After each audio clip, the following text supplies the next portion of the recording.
What's going on, guys? It's Papa Spank here, and today we're bringing back the map analysis series, baby. You know, it's a season of giving, and I'm giving back to you shit I started a long time ago, but didn't finish. And today, we got a good map, ladies and gentlemen. So, sit back, cuddle up, drink a Molotov cocktail because it's cold as shit outside, and let's get straight into it. Today, we're talking about the cult classic that is Riese. If you don't know what Riese is, well, you should know because it's been in damn near every Call of Duty game. Except BO2 and BO4 and so far Cold War. But a lot of people know Riese. It's hard to not know it. It's a very classic zombies map. When people think of classic, they think of Noct, Kino, Riese. It's always the third one. And hell, it has a really good song about it. But enough blibber blabbering about the map. Let's actually get into some nice, cold, hard facts. Riese came out August 6, 2009. Or should I say, Waffenfabrik Riese, which is Weapon Factory of the Giant, which is what it's really called in a way, I guess. That's what the sign says, but, you know. Essentially, Riese is a giant factory for teleportation stuff, like all that research that came in. If you're a lore enthusiast of the zombies community, you know the shit I'm talking about. But from the moment you load in, there's just a bunch to look at. Well, I almost threw up there. Anyways, sidetrack. There's a bunch to look at when you first load in. For example, the nice color palette. You have nice light blues, dark blues, blacks. You got your browns. You got your dark color palette, which reminds you of the night because hey, it's night. You see that dark moon in the sky, and then zombies coming from every which way. You got the staircase down to the right, to your left. There's a bunch going on in that small room. And for that small room that you load into, it's a decently sized starting room. Hey, there should be a starting room challenge at Riese that I should do.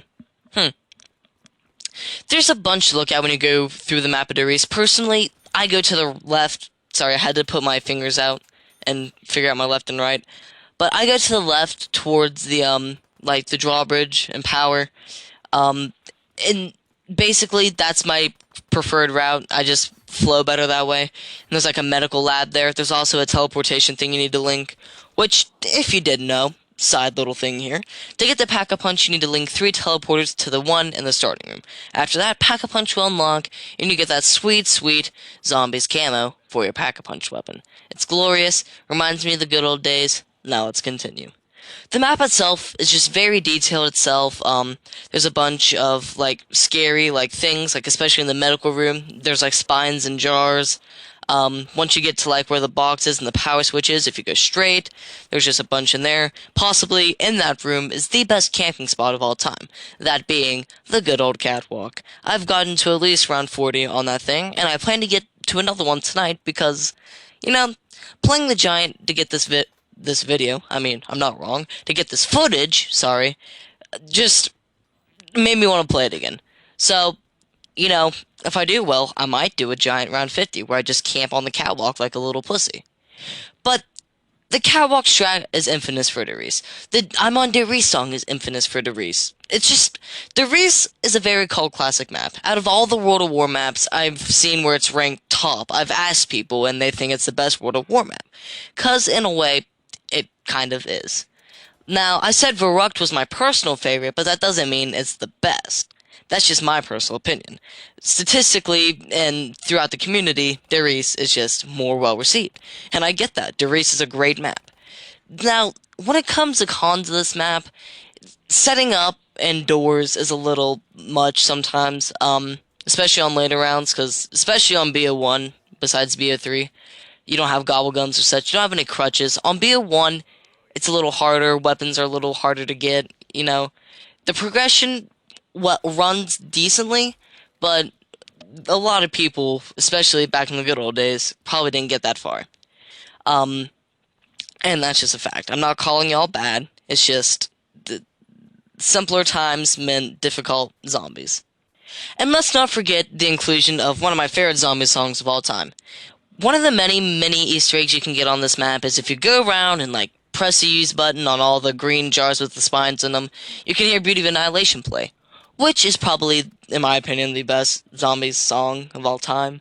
Coming from me, so, I mean, my opinion's my opinion, take it as you will. Your 115 is so great. Carry On, We All Fall Down, Where Are We Going? Amazing Easter egg songs, but Beauty of Annihilation, it hits a little in my, oh, almost punched my heart. It hits down in my little midget heart. Like I mentioned before with the catwalk strat, teamwork is very well in this the map. Teamwork can go really well. You can have different people viewing different areas of the catwalk. Really, the catwalk's really the only place where teamwork works well. You can hold off on that thing for as long as you need. In BO3, the perks change, but generally, right there next to the catwalk is Quick Revive. So if you fail, at least you can get the Quick Revive before you ultimately perish. Which, I mean, you shouldn't with 4 people. You should be fine, honestly. I think people are skilled enough to, do better than that. But teamwork really isn't a problem on here. I feel like everyone can hold their own, especially with pack-a-punch weapons. It works like a dream. And here's some fun little trivia. According to the Nazi Zombies wiki, Lev Kravchenko, or, big Russian guy that jumped out of a window with woods with a live grenade, Black Ops 1, can't forget that.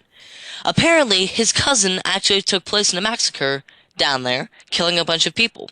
So, thank you, Nazi Zombies wiki. Wouldn't be here without you. Riese was the end to the World at War zombie story, but obviously, it was picked up later, back in Black Ops 1.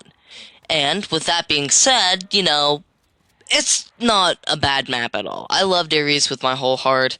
It's very nostalgic. Out of all the World of War maps, I think it plays the best. There's just something about Ruk that I love more, and I don't know how to explain it. The eeriness, the vibes. God, I sound like a generic YouTuber when I say vibes. God, I hate it. But the drawbacks of Riese obviously being setting up Hellhounds. I don't know if I've mentioned that, but they're still a thing, kind of. Them, especially on BO1, is a little hard to deal with. BO1 Hellhounds were just a whole nother type, honestly. But if I had to give Riese a number, I'd probably give it a 6.5. Like I said, setting up is essential on zombies, and it's a little hard to on Riese, like I said. There's just like a door around every corner. Few training spots other than the catwalk. I mean, you could do it in the, medical room, in that little, area before you go into the teleporter room.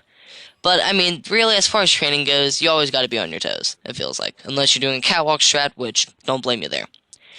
Well, that's essentially all I have for this video. If you guys enjoyed, you know what to do. Leave a like, comment, subscribe, turn on post notifications if you must.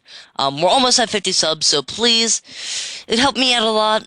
May also help you out, might make you laugh, might make you smile. Hell, I might make you cry. I'll talk to you guys later. Yeah.